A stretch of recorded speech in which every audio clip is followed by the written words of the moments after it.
Movie की शुरुआत में हम एक लड़की को देखते हैं जिसका नाम नारो है और ये लड़की एक कबीले में रहती है और शिकारी भी बनना चाहती है, जिसके लिए ये बहुत मेहनत करती है। नारो बहुत फुर्तीली और तेज होती है और उसके साथ एक कुत्ता भी रहता है जिसका नाम सारो है। अब वो दोनों जंगल में आते हैं और वहाँ पे एक बारहसिंघा उसे दिखाई देता है जिसका वो शिकार करना चाहती है। अब नारो बार बार उस बारहसिंघा पे हमला करती है लेकिन वो बच के भाग जाता है वहाँ से। तभी नारो को बादल के गरजने की आवाज आती है और नारो ऊपर देखने लगती है। यह आसमान से गरजने की आवाज एक स्पेसशिप की आवाज होती है। इसके बारे में हमें बाद में पता चलेगा। इसके बाद हम नारू के भाई ताबू को देखते हैं जो एक बहुत अच्छा शिकारी है। नारू उससे कहती है कि मैंने बहुत प्रैक्टिस कर ली है, अब मैं शिकार पे जाना चाहती हूँ, लेकिन उसका भाई उसे मना कर देता है। इसके बाद हम स्पेसशिप को बहुत ही करीब से देखते हैं जिससे एक खतरनाक एलियन उतरता है जो प्रेडिटर होता है। अगले सीन में हम देखते हैं कि नारू के कबीले से एक व्यक्ति को शेर उठा के ले गया है। ताबे कुछ लोग को लेके उस शेर का शिकार करने जाता है और नारू भी उनके पीछे पीछे जाने लगती है, लेकिन वो लोग उसे वापस जाने को कहते हैं। लेकिन उसका भाई उसको साथ ले जाने के लिए तैयार हो जाता है क्योंकि नारो को जड़ी बूटियों का अंदाजा होता है। काफी ढूंढने के बाद उन्हें उनका साथी जख्मी हालत में मिल जाता है। यहाँ नारू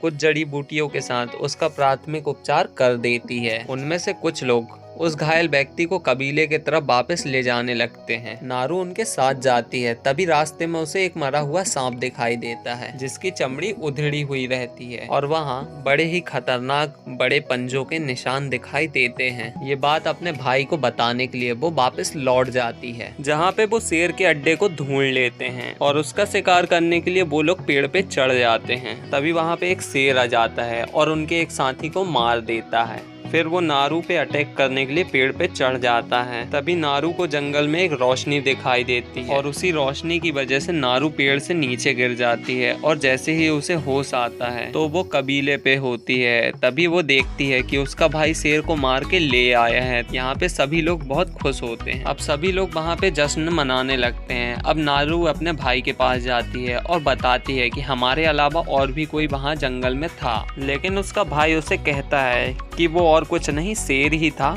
और जिसे मैंने अभी मार दिया हूँ। अब सीन शिफ्ट होता है और हम देखते हैं नारू को जो जंगल की तरफ जा रही है उस अनजान चीज को ढूंढने के लिए। अब हम जंगल में नारू को देखते हैं जो अपनी कुल्हाड़ी पे एक रस्सी बांध लेती है। कुल्हाड़ी को एक बार चलाने के बाद दोबारा उस रस्सी से खींच के उस कुल्हाड़ी को दोबारा चलाया जा सकता है। वहीं हम दूसरी तरफ देखते हैं कि एक प्रेडिटर एक भेड़िए का शिकार करता है और उस भेड़िए का फेस निकाल के अपने साथ वो ले जाता है। इसके बाद नदी के किनारे नारू को एक भालू दिखता है। भालू को नारू की खुशबू आ जाती है और नारू दूर से ही भालू पर तीर चला देती है और भालू पे तीर नहीं लगता। अब नारू का धनुष भी टूट जाता है और भालू उस नारू पे अटैक करने के लिए वहां से दौड़ता हुआ आने लगता है। अब वो भालू नारू के पीछे फिर से पड़ जाता है और नारू यहाँ से बहुत तेज भागती है और भागते भागते वो एक लकड़ियों से बनी गुफाओं के पीछे छुप जाती है। अब वो भालू लकड़ियों को हटा के नारू को मारने ही वाला होता, तभी वहाँ पे एक प्रेडिटर आ जाता है और भालू से लड़ने लगता है और बहुत ही आसानी से उस भालू को मार भी देता है।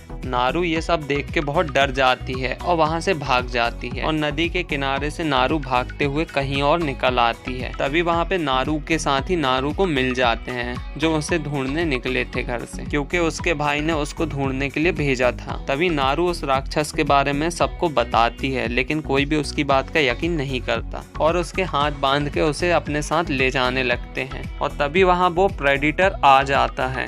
सभी शिकारी उससे लड़ने लगते हैं और वो अपनी गायब होने की पावर को इस्तेमाल करते हुए सभी लोगों को मार गिराता है। यहाँ नारू अपने हाथ खोल के किसी भी तरह से यहाँ से भागने लगती है और यहाँ से भागते भागते वो फ्रेंच लोगों के ट्रैप में फंस जाती है, जहाँ से उसे फ्रेंच लोग पकड़ के ले जाते हैं। यहाँ नारू आके देखती है कि उसके भाई को भी यहाँ इन लोगों ने पकड़ के रखा हुआ है।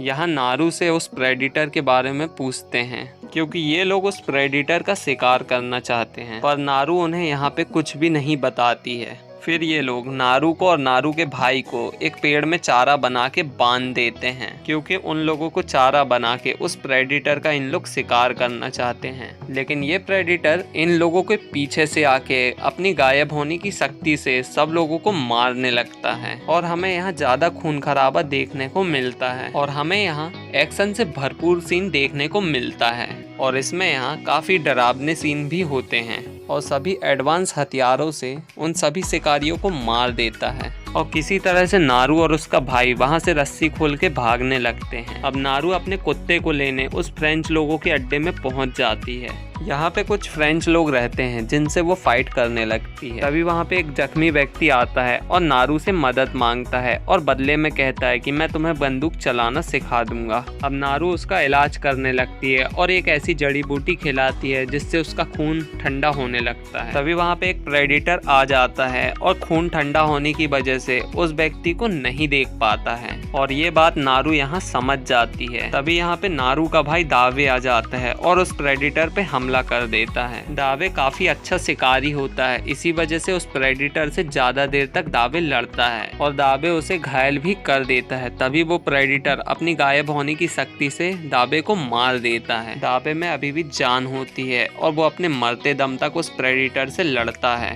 अब नारू वहाँ पे बहुत दुखी होती है और अपने भाई की मौत की वजह से उस प्रेडिटर से वो बदला लेना चाहती है और वो किसी भी कीमत पे उस राक्षस को मार देना चाहती है। तभी नदी किनारे उसे एक फ्रेंच आदमी दिखाई देता है और वो उसे बेहोश करके प्रेडिटर का चारा बना के रख देती है और नारू उसे गन भी दे देती है। अब नारू उस जड़ी बूटी को खा लेती है जिससे खून ठंडा हो जाता है और प्रेडिटर उसे नहीं देख पाएंगे। तभी यहाँ पे प्रेडिटर आ जाता है और वो नारू को नहीं देख पाता है। तभी वो उस फ्रेंच आदमी को मार देता है और नारू उसे पीछे से शूट कर देती है और उसका मुकुट लेके वो भाग जाती है। नारू ने एक जगह में एक ट्रैप बनाया रखा है और उसी ट्रैप के पास नारू बैठ के उस प्रेडिटर का इंतजार कर रही होती है। तभी वो प्रेडिटर वहाँ पे आ जाता है। नारू अब उस प्रेडिटर से बहुत ही देर तक लड़ती है और हमें काफी कुछ एक्शन सीन यहाँ पे देखने को मिलते हैं, जहाँ नारू उससे ज्यादा होशियारी से लड़ती है और उसका एक हाथ भी अलग कर देती है। नारू उससे लड़ते हुए दलदल में उसे ले जाती है जैसा कि उसने प्लान किया था और यहाँ पे ये प्रेडिटर ये दलदल में फंस जाता है और वो नारू पे हमला करने के लिए नारू पे निशाना साधता है और उस प्रेडिटर का निशाना लगाने का तरीका उसके मुकुट में रहता है। नारू ने उस मुकुट को कुछ इस तरह से सेट किया है कि प्रेडिटर जैसे ही गोली चलाएगा तो उसी को उल्टा जाके गोली लग जाएगी। अब वो प्रेडिटर बुलेट चला देता है और वो बुलेट घूम फिर के उसी को लग जाती है और उस प्रेडिटर का सिर फट जाता है। अब नारू उसका सिर काट के ले जाती है और अपने कबीले वालों को दिखाती है और कहती है हमें यहाँ से कोई सुरक्षित जगह जाना चाहिए। और इसी के साथ ये मूवी यहाँ पे खत्म हो जाती है। लाइक करें, कमेंट करें, चैनल को सब्सक्राइब करना बिल्कुल भी ना भूलें।